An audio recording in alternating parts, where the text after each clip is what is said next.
ಮಾಜಿ ಸಚಿವ ಬಿಸಿ ಪಾಟೀಲ್ ಅವರ ಅಳಿಯ ಬಿಸಿ ಪಾಟೀಲ್ ಅವರ ದೊಡ್ಡ ಮಗಳ ಗಂಡ ಆತ್ಮಹತ್ಯೆ ಮಾಡಿಕೊಂಡಿರುವ ಘಟನೆ ಈಗ ಬೆಳಕಿಗೆ ಬಂದಿದೆ.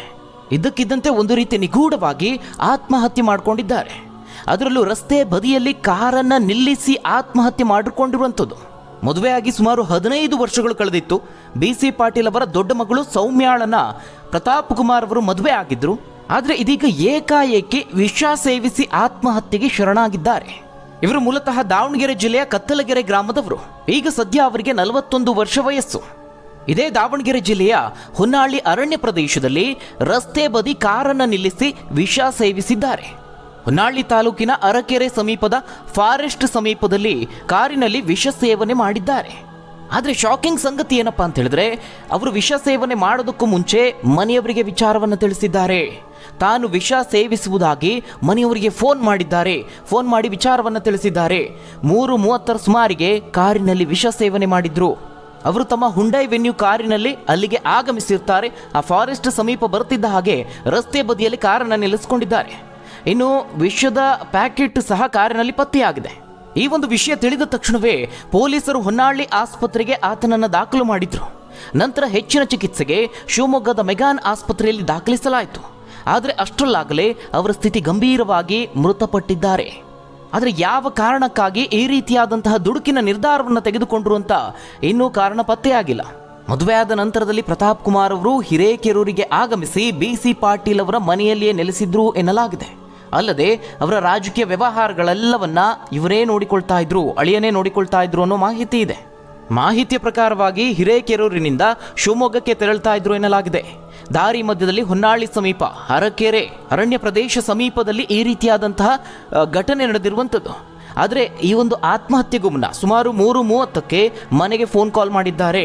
ಪೊಲೀಸರಿಗೂ ಸಹ ಈ ಒಂದು ವಿಚಾರ ಮುಟ್ಟಿದೆ. ಆದರೆ ಅಷ್ಟರಲ್ಲಾಗಲೇ ಪ್ರತಾಪ್ ಕುಮಾರ್ ಪ್ರಾಣ ಕಳೆದುಕೊಂಡಿದ್ದಾರೆ. ಬಿಸಿ ಪಾಟೀಲ್ ನಿಮ್ಮೆಲ್ಲರಿಗೂ ಗೊತ್ತಿರೋ ಹಾಗೆ ಕನ್ನಡದ ಹಲವು ಚಿತ್ರಗಳಲ್ಲಿ ಅಭಿನಯಿಸಿದ್ದಾರೆ. ಈ ಹಿಂದೆ ಅವರು ಪೊಲೀಸ್ ಇಲಾಖೆಯಲ್ಲೂ ಸಹ ಕೆಲಸವನ್ನ ಮಾಡಿದ್ರು. ನಂತರದ ದಿನದಲ್ಲಿ ಅವರು ರಾಜಕಾರಣಿ ಆಗ್ತಾರೆ. ಅವರು ಹಿರೇಕೆರೂರು ವಿಧಾನಸಭಾ ಕ್ಷೇತ್ರವನ್ನು ಪ್ರತಿನಿಧಿಸ್ತಾ ಇದ್ರು. 3 ಬಾರಿ ಅಲ್ಲಿಂದ MLA ಆಗಿದ್ದಾರೆ. ಇದಲ್ಲದೆ ಕಳೆದ ಸರ್ಕಾರದಲ್ಲಿ ಅವರು ಸಚಿವರಾಗಿದ್ರು. ಕೃಷಿ ಸಚಿವರಾಗಿದ್ದಂತಹ ಬಿಸಿ ಪಾಟೀಲ್ ಅವರಿಗೆ 2 ಮಕ್ಕಳು, ಇಬ್ಬರೂ ಸಹ ಹೆಣ್ಣು ಮಕ್ಕಳು. ಸೌಮ್ಯ ಪಾಟೀಲ್ ಹಾಗೆ ಸೃಷ್ಟಿ ಪಾಟೀಲ್. ಇದೀಗ ದೊಡ್ಡ ಮಗಳು ಸೌಮ್ಯ ಪಾಟೀಲ್ ಪತಿ ಈ ರೀತಿಯಾದಂತಹ ದುಡುಕಿನ ನಿರ್ಧಾರವನ್ನು ತೆಗೆದುಕೊಂಡಿರುವಂಥದ್ದು. ಈಗಾಗಲೇ ಹೇಳಿದ ಹಾಗೆ ಬಿಸಿ ಪಾಟೀಲ್ ಅವರು ಕನ್ನಡದ ಸಿನಿಮಾಗಳಲ್ಲೂ ಅಭಿನಯಿಸಿದ್ದಾರೆ. ಅದಕ್ಕೂ ಮೊದಲು ಅವರು ಪೊಲೀಸ್ ಇಲಾಖೆಯಲ್ಲಿ ಕೆಲಸವನ್ನ ಮಾಡ್ತಾ ಇದ್ರು. ಕನ್ನಡದ ವಿಷ್ಣುವರ್ಧನ್ ಅವರು ಅಭಿನಯದ ನಿಷ್ಕರ್ಷ ಸಿನಿಮಾದಲ್ಲಿ ಮೊದಲ ಬಾರಿಗೆ ಸಿನಿಮಾದಲ್ಲಿ ಅಭಿನಯಿಸ್ತಾರೆ. ವಿಷ್ಣುವರ್ಧನ್ ಅವರು ಸಹ ಬಿಸಿ ಪಾಟೀಲ್ ಅವರ ಅಭಿನಯವನ್ನ ಬಹಳಾನೇ ಮೆಚ್ಚಿಕೊಂಡಿದ್ರು. ಇದಾದ ನಂತರದಲ್ಲಿ ಪೋಷಕ ಪಾತ್ರಗಳಲ್ಲಿ, ಸಣ್ಣ ಪುಟ್ಟ ಪಾತ್ರಗಳಲ್ಲಿ ಒಂದೊಂದೇ ಸಿನಿಮಾಗಳಲ್ಲಿ ಕಾಣಿಸಿಕೊಳ್ತಾ ಸಾಲು ಸಾಲು ಸಿನಿಮಾದಲ್ಲಿ ನಟಿಸ್ತಾರೆ. ಅಷ್ಟೇ ಅಲ್ಲ, ಪೂರ್ಣ ಪ್ರಮಾಣದ ನಾಯಕನಾಗಿಯೂ ಅವರು ಹೊರಹೊಮ್ಮುತ್ತಾರೆ. ಕೌರವ ಸಿನಿಮಾ ನಿಮಗೆ ನೆನಪಿರಬಹುದು. ಕನ್ನಡದ ಬ್ಲಾಕ್ ಬಸ್ಟರ್ ಚಿತ್ರಗಳಲ್ಲಿ ಅದು ಸಹ ಒಂದು. ಆ ಒಂದು ಚಿತ್ರದಲ್ಲಿ ಬಿಸಿ ಪಾಟೀಲ್ ಅವರ ಅಭಿನಯವನ್ನ ಮರೆಯೋದಕ್ಕೆ ಸಾಧ್ಯವೇ ಇಲ್ಲ. ಅವರು ಇಲ್ಲಿಯವರೆಗೆ ಸುಮಾರು 25 ಚಿತ್ರಗಳಲ್ಲಿ ಅಭಿನಯಿಸಿದ್ದಾರೆ. ಅಷ್ಟೇ ಅಲ್ಲ, ಚಿತ್ರವನ್ನ ನಿರ್ದೇಶನ ಸಹ ಮಾಡಿದ್ದಾರೆ. ನಿರ್ದೇಶಕರು ಕೂಡ ಹೌದು. ಇಲ್ಲಿಯವರೆಗೆ ಕನ್ನಡದಲ್ಲಿ ಅವರು 4-5 ಸಿನಿಮಾಗಳನ್ನು ನಿರ್ದೇಶನ ಮಾಡಿದ್ದಾರೆ. ಒಂದು ರೀತಿ ಅವರನ್ನ ಬಹುಮುಖ ಪ್ರತಿಭೆ ಅಂತಲೇ ಕರೀಬಹುದು. ಯಾಕಂದ್ರೆ ಪ್ರತಿಯೊಂದರಲ್ಲೂ ಅವರು ಯಶಸ್ಸನ್ನು ಸಾಧಿಸಿದಂಥವರು. ರಾಜಕೀಯಕ್ಕೆ ಬಂದ ನಂತರದಲ್ಲಿಯೂ ರಾಜಕೀಯ ಜೀವನ ಕೂಡ ಅವರದ್ದು ಬಹಳಾನೇ ಅದ್ಭುತವಾಗಿದೆ. ಹಿರೇಕೆರೂರು ಕ್ಷೇತ್ರದಿಂದ 3 ಬಾರಿ ಶಾಸಕರಾಗಿ ಆಯ್ಕೆ ಆಗಿದ್ದಾರೆ. ಈ ರೀತಿಯಾಗಿ ರಾಜಕೀಯದಲ್ಲಿ MLA ಆಗಿ, ಸಿನಿಮಾಗಳಲ್ಲಿ ನಟನಾಗಿ, ನಿರ್ದೇಶಕನಾಗಿ, ನಿರ್ಮಾಪಕನಾಗಿ, ಹಾಗೆ ಪೊಲೀಸ್ ಇಲಾಖೆಯಲ್ಲೂ ಕೆಲಸ ಮಾಡಿದಂತಹ ಅನುಭವವನ್ನು ಹೊಂದಿರುವಂತಹ ಅವರು ಆಸ್ತಿ ಗಳಿಕೆಯಲ್ಲೂ ಸಹ ಹಿಂದೆ ಬಿದ್ದಿರಲಿಲ್ಲ. ಕಳೆದ ವಿಧಾನಸಭಾ ಚುನಾವಣೆಗೆ ಸ್ಪರ್ಧಿಸುವಂತಹ ಸಂದರ್ಭದಲ್ಲಿ ಕೋಟಿ ಆಸ್ತಿಯನ್ನು ಘೋಷಣೆ ಮಾಡಿಕೊಂಡಿದ್ದಾರೆ. ತಮ್ಮ ಹೆಸರಿನಲ್ಲಿ ಸುಮಾರು 1,92,00,000ದಷ್ಟು ಚರಾಸ್ತಿ ಇರೋದಾಗಿ ಹೇಳಿಕೊಂಡಿದ್ರು. ಇದಲ್ಲದೆ ಪತ್ನಿಯ ಹೆಸರಿನಲ್ಲಿ ಸುಮಾರು 2,17,00,000ದಷ್ಟು ಚರಾಸ್ತಿ ಇರೋದಾಗಿ ಘೋಷಿಸಿಕೊಂಡಿದ್ರು. ಇದಲ್ಲದೆ ತಮ್ಮ ಹೆಸರಿನಲ್ಲಿ ಸುಮಾರು 6,88,00,000ದಷ್ಟು ಸ್ಥಿರಾಸ್ತಿ ಇರೋದಾಗಿಯೂ ಹೇಳಿಕೊಂಡಿದ್ರು. ಅಲ್ಲದೆ ಪತ್ನಿಯ ಹೆಸರಿನಲ್ಲಿ ಸುಮಾರು 70 ಲಕ್ಷದಷ್ಟು ಸ್ಥಿರಾಸ್ತಿ ಇರೋದಾಗಿ ಘೋಷಿಸಿಕೊಂಡಿದ್ರು. ಅದೇ ರೀತಿಯಾಗಿ ಕೋಟಿ ಸಾಲವನ್ನು ಸಹ ಹೊಂದಿರೋದಾಗಿ ತಿಳಿದು ಬಂದಿದೆ. ಬೇರೆ ಬೇರೆ ಬ್ಯಾಂಕುಗಳಲ್ಲಿ ಸಾಲ ಬಾಕಿಯನ್ನು ಹೊಂದಿದ್ದಾರೆ. ತಮ್ಮ ಹೆಸರಿನಲ್ಲಿ ಸುಮಾರು 16 ಕೋಟಿಯಷ್ಟು ಸಾಲ ಬಾಕಿಯನ್ನು ಹೊಂದಿದ್ರೆ, ಪತ್ನಿಯ ಹೆಸರಿನಲ್ಲಿ ಸುಮಾರು 45 ಲಕ್ಷದಷ್ಟು ಸಾಲ ಬಾಕಿ ಹೊಂದಿದ್ದಾರೆ. ಇನ್ನು ಬಿಸಿ ಪಾಟೀಲ್ ಅವರ ಕಳೆದ 5 ವರ್ಷದ ವಾರ್ಷಿಕ ಆದಾಯವನ್ನು ಗಮನಿಸುವುದಾದರೆ 2018-19ರಲ್ಲಿ ಸುಮಾರು 48 ಲಕ್ಷ ಆದಾಯವನ್ನು ಗಳಿಸಿದ್ದಾರೆ. 2019-20 ಅವಧಿಯಲ್ಲಿ 52 ಲಕ್ಷ, 2020-21 ಅವಧಿಯಲ್ಲಿ 42 ಲಕ್ಷ, 2021-22 ಅವಧಿಯಲ್ಲಿ ಸುಮಾರು 28 ಲಕ್ಷ, ಅದೇ ರೀತಿಯಾಗಿ 2022-23 ಅವಧಿಯಲ್ಲಿ ಸುಮಾರು 60 ಲಕ್ಷದಷ್ಟು ಆದಾಯವನ್ನು ಗಳಿಸಿದ್ದಾರೆ. ಇನ್ನು ಅವರ ಪತ್ನಿಯ ಆದಾಯವನ್ನು ಗಮನಿಸೋದಾದರೆ 2018-19 ಅವಧಿಯಲ್ಲಿ ಸುಮಾರು 14 ಲಕ್ಷದಷ್ಟು ಆದಾಯವನ್ನು ಗಳಿಸಿದರೆ 2019-20 ಅವಧಿಯಲ್ಲಿ 10 ಲಕ್ಷದಷ್ಟು ಆದಾಯವನ್ನು ಗಳಿಸಿದ್ದಾರೆ. ಇದಲ್ಲದೆ 2020-21 ಅವಧಿಯಲ್ಲಿ ಸುಮಾರು 9 ಲಕ್ಷದಷ್ಟು ಆದಾಯ, 2021-22 ಅವಧಿಯಲ್ಲಿ ಸುಮಾರು 28 ಲಕ್ಷ, ಅದೇ ರೀತಿಯಾಗಿ 22-23 ಅವಧಿಯಲ್ಲಿ 41 ಲಕ್ಷದಷ್ಟು ಆದಾಯವನ್ನು ಗಳಿಸಿದ್ದಾರೆ. ಇನ್ನು BC ಪಾಟೀಲ್ ಅವರು ತಮ್ಮನ್ನು ತಾವು ಕೃಷಿಕ, ಉದ್ಯಮಿ, ಚಲನಚಿತ್ರ ನಟ, ಶಿಕ್ಷಣ ಸಂಸ್ಥೆಯ ಅಧ್ಯಕ್ಷರು ಹಾಗೆ ಸಮಾಜ ಸೇವಕರು ಅಂತ ಹೇಳಿಕೊಂಡಿದ್ದಾರೆ. ಇನ್ನು ಕೃಷಿ, ಉದ್ಯಮ, ಶಿಕ್ಷಣ ಸಂಸ್ಥೆ ಹಾಗೆ ಚಲನಚಿತ್ರದಿಂದ ತಾವು ಆದಾಯ ಗಳಿಸಿರುವುದಾಗಿ ಚುನಾವಣಾ ಆಯೋಗಕ್ಕೆ ತಿಳಿಸಿದ್ದಾರೆ. ಇನ್ನು ಕಳೆದ ವಿಧಾನಸಭಾ ಚುನಾವಣೆಯ ಸಂದರ್ಭದಲ್ಲಿ ಆಸ್ತಿ ಘೋಷಣೆಯ ಸಂದರ್ಭದಲ್ಲಿ ಸುಮಾರು 6 ಲಕ್ಷದಷ್ಟು ನಗದು ಇರೋದಾಗಿ ಹೇಳಿಕೊಂಡಿದ್ದರೆ ಪತ್ನಿ ಹೆಸರಿನಲ್ಲಿ ಸುಮಾರು 3 ಲಕ್ಷದಷ್ಟು ನಗದು ಇತ್ತು ಅಂತ ಹೇಳಿಕೊಂಡಿದ್ದಾರೆ. ಇದಲ್ಲದೆ ಬೇರೆ ಬೇರೆ ಬ್ಯಾಂಕ್ನಲ್ಲಿ ಸುಮಾರು 5 ಖಾತೆಗಳನ್ನು ಅವರು ಹೊಂದಿದ್ದು ಅವುಗಳಲ್ಲಿ ಒಟ್ಟು ಸುಮಾರು 11 ಲಕ್ಷದಷ್ಟು ಹಣವನ್ನು ಹೊಂದಿದ್ರು. ಅದೇ ರೀತಿಯಾಗಿ ಅವರ ಪತ್ನಿಯೂ ಸಹ ಬೇರೆ ಬೇರೆ ಬ್ಯಾಂಕ್ಗಳಲ್ಲಿ ಸುಮಾರು 6 ಖಾತೆಯನ್ನು ಹೊಂದಿದ್ದು ಅದರಲ್ಲಿ ಸುಮಾರು 11 ಲಕ್ಷದಷ್ಟು ಹಣವನ್ನು ಹೊಂದಿದ್ರು. ಇದಲ್ಲದೆ ಕುಮುದ್ವತಿ ಮಹಿಳಾ ಸರ್ಕಾರಿ ಬ್ಯಾಂಕ್ ಹಾಗೆ ಕನಸು ಎಂಟರ್ಪ್ರೈಸಸ್ ಈ ಎರಡೂ ಕಂಪನಿಗಳಲ್ಲಿ ಇಬ್ಬರು ಸೇರಿ ಸುಮಾರು 35 ಲಕ್ಷದಷ್ಟು ಹಣ ಹೂಡಿಕೆಯನ್ನು ಮಾಡಿದ್ದಾರೆ. ಇದಲ್ಲದೆ BC ಪಾಟೀಲ್ ಅವರು ಐಷಾರಾಮಿ ಕಾರನ್ನು ಸಹ ಹೊಂದಿದ್ದಾರೆ. 2018ರಲ್ಲಿ ಮರ್ಸಿಡೆಸ್ ಬೆನ್ಸ್ ಕಾರನ್ನು ಖರೀದಿ ಮಾಡಿದ್ರು. ಆ ಒಂದು ಕಾರನ್ನು ಸುಮಾರು 60 ಲಕ್ಷ ರೂಪಾಯಿ ಕೊಟ್ಟು ಖರೀದಿ ಮಾಡಿದ್ರು.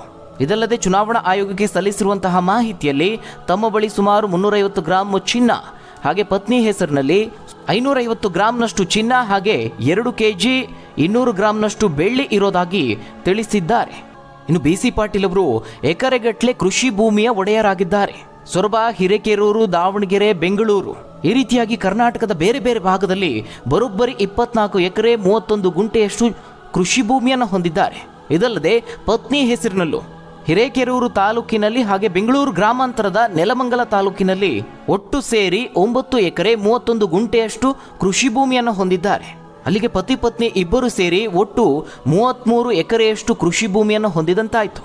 ಇದಲ್ಲದೆ ಪತ್ನಿಯ ಹೆಸರಿನಲ್ಲಿ ದಾವಣಗೆರೆ, ಹಾವೇರಿ ಹಾಗೆ ಹಿರೇಕೆರೂರು ಸೇರಿದಂತೆ ಬೇರೆ ಬೇರೆ ಭಾಗದಲ್ಲಿ ಸೈಟ್ಗಳು ಹಾಗೆ ಕೃಷಿಯೇತರ ಭೂಮಿಯನ್ನು ಹೊಂದಿದ್ದಾರೆ. ಇದಲ್ಲದೆ ಕಮರ್ಷಿಯಲ್ ಕಟ್ಟಡಗಳನ್ನು ಸಹ ಹೊಂದಿದ್ದಾರೆ. ಬೆಂಗಳೂರಿನ ಕಸ್ತೂರ್ಬಾ ರಸ್ತೆಯಲ್ಲಿ ಸುಮಾರು 6800 ಚದರ ಅಡಿಯ ವಿಸ್ತೀರ್ಣದ ಕಮರ್ಷಿಯಲ್ ಕಟ್ಟಡವನ್ನು ಹೊಂದಿದ್ದಾರೆ. ಇದಲ್ಲದೆ ಅವರು ಶಾಸಕರಾಗಿದ್ದರಿಂದ ಅವರಿಗೆ ಸರ್ಕಾರದಿಂದಲೇ 50-80 ಅಡಿ ಅಳತೆಯ ನಿವೇಶನ ಸಹ ಮಂಜೂರಾಗಿದೆ. ಈ ಒಂದು ನಿವೇಶನದಲ್ಲಿ ಸುಮಾರು 1,30 ಲಕ್ಷ ರೂಪಾಯಿ ವೆಚ್ಚವನ್ನು ಮಾಡಿ ಕಮರ್ಷಿಯಲ್ ಕಟ್ಟಡವನ್ನು ನಿರ್ಮಿಸಲಾಗಿದೆ. ಈ ಎರಡೂ ಕಟ್ಟಡಗಳ ಈಗಿನ ಮಾರುಕಟ್ಟೆ ಮೌಲ್ಯ ಬರೋಬ್ಬರಿ 11,90 ಲಕ್ಷದಷ್ಟಿದೆ. ಇನ್ನು BC ಪಾಟೀಲ್ ಅವರು ತಮ್ಮ ಹೆಸರಲ್ಲಿ 3 ಮನೆಯನ್ನು ಹೊಂದಿದ್ದಾರೆ. ಬೆಂಗಳೂರಿನ ಉತ್ತರಹಳ್ಳಿಯಲ್ಲಿ 1 ಮನೆ, ಹಿರೇಕೆರೂರಿನ ಬಾಳಂಬಿಡ ಗ್ರಾಮದಲ್ಲಿ 1 ಮನೆ, ಅಲ್ಲದೆ ಯಲಹಂಕದ ಶ್ರೀರಾಂಪುರದಲ್ಲಿ 1 ಮನೆ, ಈ ರೀತಿಯಾಗಿ ಒಟ್ಟು 3 ಮನೆಗಳನ್ನು ಹೊಂದಿದ್ದಾರೆ. ಅವುಗಳ ಈಗಿನ ಮಾರುಕಟ್ಟೆ ಮೌಲ್ಯ ಸುಮಾರು 6,88 ಲಕ್ಷದಷ್ಟಿದೆ. ಇನ್ನು ಪತ್ನಿಯ ಹೆಸರಿನಲ್ಲಿ ದಾವಣಗೆರೆಯ ಆಂಜನೇಯ ಬಡಾವಣೆಯಲ್ಲಿ 1 ಮನೆಯನ್ನು ನಿರ್ಮಿಸಿದ್ದಾರೆ. ಇದಲ್ಲದೆ ಚಿಕ್ಕೋಣತಿ ಗ್ರಾಮದ ತಮ್ಮ ಜಮೀನಿನಲ್ಲಿ 1 ಫಾರ್ಮ್ ಹೌಸ್ ಅನ್ನು ನಿರ್ಮಿಸಿಕೊಂಡಿದ್ದಾರೆ. ಅದರ ಈಗಿನ ಒಟ್ಟು ಮಾರುಕಟ್ಟೆ ಮೌಲ್ಯ ಸುಮಾರು 20 ಲಕ್ಷ ರೂಪಾಯಿ ಅಷ್ಟಿದೆ ಅಂತ ಹೇಳಿಕೊಂಡಿದ್ದಾರೆ. ಈ ರೀತಿಯಾಗಿ BC ಪಾಟೀಲ್ ಅವರು ಆಸ್ತಿ ಗಳಿಕೆಯಲ್ಲೂ ಸಹ ಹಿಂದೆ ಬಿದ್ದಿಲ್ಲ. ಅವರ ದೊಡ್ಡ ಮಗಳ ಪತಿ ಈಗ ಆತ್ಮಹತ್ಯೆಗೆ ಶರಣಾಗಿರುವಂಥದ್ದು. ಇದೇ ಪ್ರತಾಪ್ ಕುಮಾರ್ ಅವರು BC ಪಾಟೀಲ್ ಅವರ ಎಲ್ಲ ವ್ಯವಹಾರವನ್ನು ನೋಡಿಕೊಳ್ತಾ ಇದ್ರು ಅನ್ನುವ ಮಾಹಿತಿ ಲಭ್ಯವಾಗಿದೆ. ಮದುವೆ ಆದ ನಂತರದಲ್ಲಿ ಹಿರೇಕೆರೂರಿಗೆ ಬಂದು ಪ್ರತಾಪ್ ಕುಮಾರ್ ಅವರು BC ಪಾಟೀಲ್ ಅವರ ಕುಟುಂಬದ ಜೊತೆಗೆ ವಾಸ ಇದ್ರಂತೆ. ಅಲ್ಲದೆ BC ಪಾಟೀಲ್ ಅವರ ಎಲ್ಲ ರಾಜಕೀಯ ಕೆಲಸಗಳನ್ನು ನಿರ್ವಹಣೆ ಮಾಡ್ತಾ ಇದ್ರು ಎಂಬ ಮಾಹಿತಿ ಸಿಗ್ತಾ ಇದೆ. ಈ ನಡುವೆ ಏಕಾಏಕಿ ಈ ರೀತಿಯಾಗಿ ಆತ್ಮಹತ್ಯೆ ಮಾಡ್ಕೊಳ್ತಿದ್ದೀನಿ ಅಂತ ಸುಮಾರು 3:30ಕ್ಕೆ ಫೋನ್ ಕರೆಯನ್ನು ಮಾಡಿದ್ದಾರೆ. ನಂತರದಲ್ಲಿ ಆತ್ಮಹತ್ಯೆಗೆ ಶರಣಾಗಿದ್ದಾರೆ. ಈ ಒಂದು ಘಟನೆ ಈಗ BC ಪಾಟೀಲ್ ಅವರ ಕುಟುಂಬಕ್ಕೆ ತೀವ್ರವಾದ ಆಘಾತ ಎದುರಾಗಿದೆ. ಅಳಿಯನ ಸಾವಿನ ಸುದ್ದಿ ತಿಳಿತಿದ್ದ ಹಾಗೆ BC ಪಾಟೀಲ್ ಅವರು ಶಿವಮೊಗ್ಗಕ್ಕೆ ತೆರಳಿದ್ದಾರೆ. ಸದ್ಯ BC ಪಾಟೀಲ್ ಅವರ ನಿವಾಸದಲ್ಲಿ ನೀರವ ಮೌನ ಆವರಿಸಿದೆ. ಬಿಜೆಪಿ ರಾಜ್ಯಾಧ್ಯಕ್ಷ ವಿಜಯೇಂದ್ರ ಅವರು ಸೇರಿದಂತೆ ರೇಣುಕಾಚಾರ್ಯ ಹಾಗೆ ಸ್ಥಳೀಯ ಬಿಜೆಪಿ ನಾಯಕರು ಹಾಗೆ ಮುಖಂಡರು ಇದೀಗ BC ಪಾಟೀಲ್ ಅವರಿಗೆ ಸಾಂತ್ವನವನ್ನು ಹೇಳ್ತಿದ್ದಾರೆ. ಒಟ್ಟಾರೆಯಾಗಿ ಅವರಿಗೆ ಇದು ನಿಜಕ್ಕೂ ಆಘಾತಕಾರಿ ಸಂಗತಿ ಅಂತಲೇ ಹೇಳ್ಬೋದು. ಆದರೆ ಪ್ರತಾಪ್ ಕುಮಾರ್ ಅವರ ಆತ್ಮಹತ್ಯೆಗೆ ನಿಖರವಾದ ಕಾರಣ ಏನು ಅನ್ನೋದು ತನಿಖೆಯ ನಂತರದಲ್ಲಿ ಬಯಲಾಗಬೇಕಾಗಿದೆ. ಇದಿಷ್ಟು ಪ್ರಕರಣದ ಬಗ್ಗೆ. ಈ ಬಗ್ಗೆ ನೀವೇನಂತೀರ? ನಿಮ್ಮ ಅನಿಸಿಕೆ, ಅಭಿಪ್ರಾಯವನ್ನು ಕಮೆಂಟ್ ಮೂಲಕವಾಗಿ ತಿಳಿಸಿ. ಧನ್ಯವಾದಗಳು ವೀಕ್ಷಕರೇ.